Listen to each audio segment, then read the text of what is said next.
Hello everyone, welcome back to the channel. This is Fair Value Finder, and today we are taking a look at a unique stock, something that we really haven't seen before, and it's a company that trades at a discount to its share value consistently. We've seen some that trade at a premium, some that kind of trade in line, and this one, almost every single year, the stock price is right in line with where I would say the buy range is.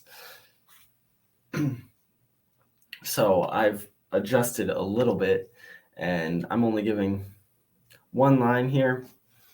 $43 is probably about where the fair value of the stock is today and looking forward the next 1 to 2 years.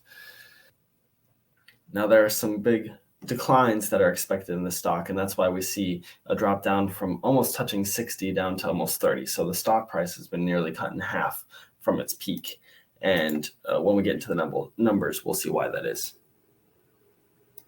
And here we have those numbers.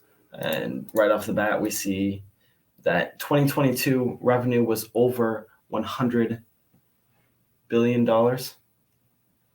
And this year, it's expected to come in less than 70 billion, and then inch up a little bit in 2024. And then this is just a projection based off its old trend. It was growing at 24% year over year from 2019 through 2022, and the COVID vaccines gave this stock a huge boost, and this company a massive boost, but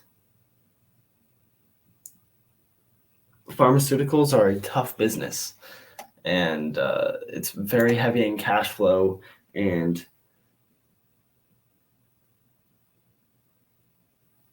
they rely on patents that once they expire and a drug is able to be made generically, one of the streams of revenue is slashed overnight. So just some red flags here. One would be they have been growing their share count.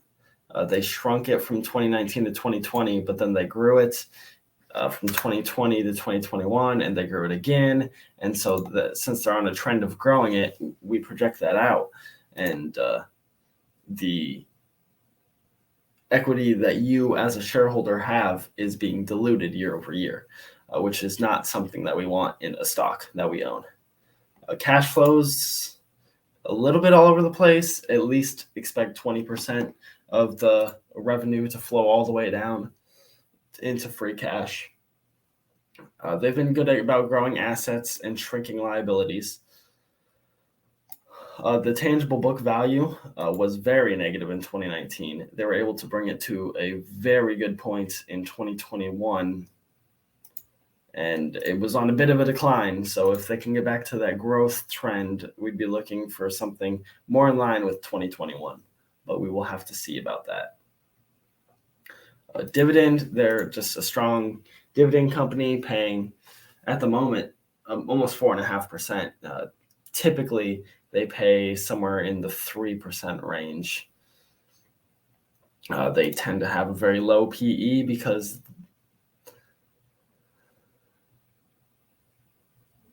as I said, pharmaceuticals a pretty risky business, and that growth that they had experienced from the COVID has basically died down, and the price of the stock has dropped back in line to what the expected earnings are. Last year, they came in at $5.59. This year, they're expected to come in at $3.35. And the stock moved from a 9.2 PE to a 11 PE. So if it does want to trade in line with what it did last year, there's actually even more downside to this. And we can see that the biggest driver for value is the cash flow, followed by the balance sheet, the earnings, and the dividend. And all of them are very close together, which I come up with a fair value around $51 for, and that'd give us a buy around 43. So I'm just setting the buy as our fair value line because if we look back historically, the stock was at 50.4 with a buy range of 56.8. And then it was 53.98 with a buy at 51. And then it was 35.95 with a buy at 27. And 34.62 with a buy 33.32. So it trades very close to that buy range very consistently. So I need to move it down. For our margin of safety, we'd want something even lower than this. Something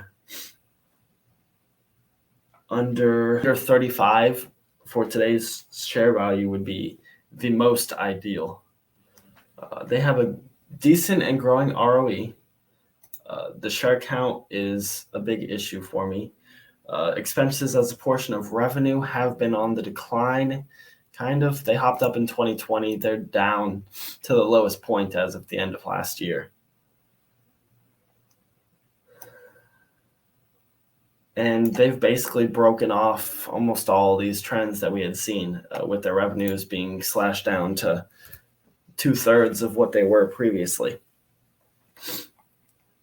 So looking at all this, the drop in the stock is definitely reasonable, explainable, with the stock being almost cut in half.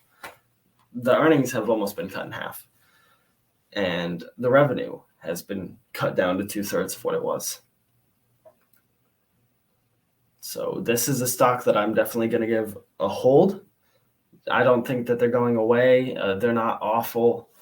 They've got good cash flows, a good dividend. It's definitely a dividend stock for dividend investors. And that's what I'd keep it in my portfolio for. I do have a few shares of it, and I have been watching it decline, but I hadn't looked in too deeply about why. And now I completely understand. That is all for this one. I want to thank you guys for watching. Please like if you enjoyed it, learned anything. Comment what other stocks you'd like me to take a look at, or if you disagree with this, and subscribe so that you can see more. And I'll catch you next time.